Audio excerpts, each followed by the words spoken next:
ചോദിക്കാൻ ഒരു സർക്കാർ ഉണ്ടോ? കാണാൻ ഒരു ഗവൺമെന്റിന്റെ സാന്നിധ്യം ഇവിടെയുണ്ടോ? സർ അവസാനിപ്പിക്കുകയാണ് സർ. കൃഷിഭൂമി തകർന്നു, കാർഷിക വിളകൾ പോയി. അണ്ണയ്യൻ എന്ന് പറയുന്ന കർഷകന്റെ 88 ചാക്ക് കാപ്പി പോയി സർ. എത്ര ആളുകളെ കൃഷിഭൂമി പോയി? സർക്കാർ എന്തു കൊടുത്തു എന്ന് നിങ്ങൾ കൃത്യതയോടുകൂടി മറുപടി പറയണം സർ. മൈക്രോ പ്ലാന്റിനെ കുറിച്ച് അന്ന് പറഞ്ഞു. 6.5 കോടി രൂപ കുടുംബശ്രീ ആവശ്യപ്പെട്ടിട്ട് 5 പൈസ ഇതുവരെ കൊടുത്തില്ല സർ. ലോണുകളെ കുറിച്ച് കൺക്ലൂഡ് ചെയ്യാം സർ. ലോണുകൾ സർ, അങ്ങ് 300 രൂപ ദിനവത്ത സർ, 300 രൂപ ദിനവത്ത അത് ഇടയ്ക്ക് വെച്ച് നിർത്തി. 3 മാസം കഴിഞ്ഞ് ക്യാബിനറ്റ് തീരുമാനിച്ചു, വീണ്ടും കൊടുത്തില്ല. മറ്റൊന്ന്, ഇവരുടെ ലോണുകൾ സ്വീകരിച്ചില്ല സർ.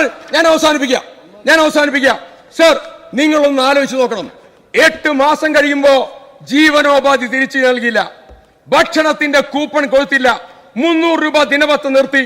വാട്ടർ അതോറിറ്റിയുടെ ബില്ല് വരിക ദുരന്തബാധിതർക്ക്, KSEBിയുടെ ബില്ല് വരികയാണ് ദുരന്തബാധിതർക്ക്. 6 മാസം കഴിയുമ്പോ കടങ്ങൾ ഒരു രീതിയിലും സർ.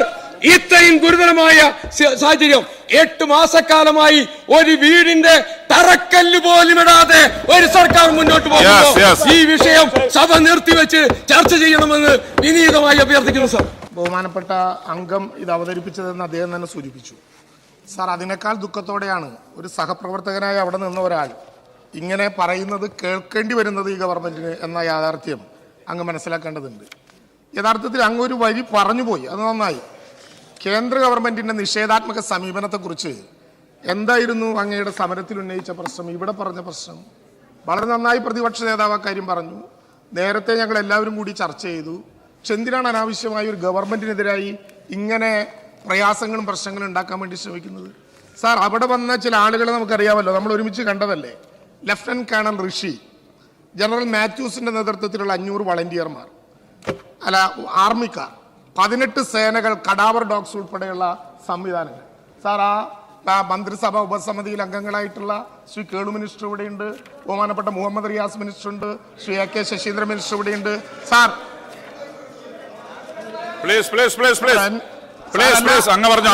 ഞാനിതൊന്നും കാര്യമാക്കുന്നില്ല സാർ. ഇതിന്റെ പ്രശ്നം കേന്ദ്ര ഗവൺമെന്റിനെതിരായി പറയുമ്പോൾ എന്തിനാ സാർ ഇത്ര വലിയ വികാരം? കേന്ദ്ര ഗവൺമെന്റിനെതിരായി പറയുമ്പോൾ എന്തിനാ സാർ ഇത്ര വലിയ വികാരം? ഞാൻ വിഷയത്തിലേക്ക് കടക്കുന്നുള്ളൂ. ഞാൻ പ്രകോപനത്തിനില്ല. കിഫ്കോണിനെ നടത്തിപ്പ് കമ്മിറ്റിയായി, ULCCയെ അതിന്റെ സംവിധാനങ്ങളായി, പ്രതിപക്ഷ നേതാവും മുഖ്യമന്ത്രിയും ഉൾപ്പെടെയുള്ള നിരീക്ഷണ കമ്മിറ്റി, ചീഫ് സെക്രട്ടറി നേതൃത്വം നൽകുന്ന പരിശോധനാ കമ്മിറ്റി, ഒരു സ്പെഷ്യൽ ഓഫീസർ സാർ, 4 ദിവസം കൊണ്ട് ആ നടപടിക്രമങ്ങളുമായി പോയി. LARR 2013 അനുസരിച്ച് ഭൂമി ഏറ്റെടുക്കാൻ എത്ര കാലതാമസം വേണ്ടിവരും എന്ന ആളുകൾക്കറിയാം.